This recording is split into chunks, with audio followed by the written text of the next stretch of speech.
Hello viewers, আসসালামু আলাইকুম।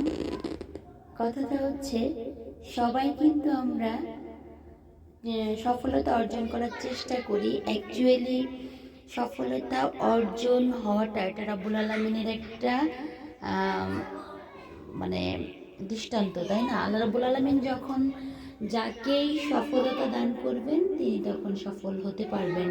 Actually আমরা যদি সারাদিন প্রচেষ্টা চেষ্টা করি, তারপরেও যদি আমরা আল্লাহ রাব্বুল আলামিনের কাছে কবুল না হয়, তো আমরা সাকসেস হতে পারবো না।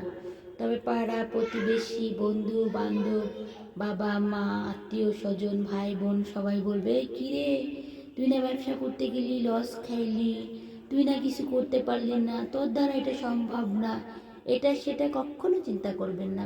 যেটার ভিতরে আপনি ইনভলভ হয়েছেন সেটাকে সাকসেস করার চেষ্টা করতে হবে, মনোবল রাখতে হবে, আল্লাহ রাব্বুল আলামিনের উপরে ভরসা রাখতে হবে। আমি এটাই মনে করি সফলতা বয়ে আনবে।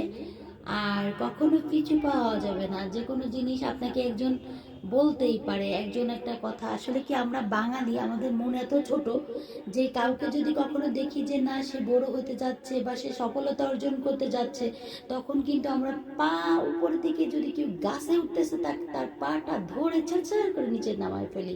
এটা হচ্ছে আমাদের অভ্যাস।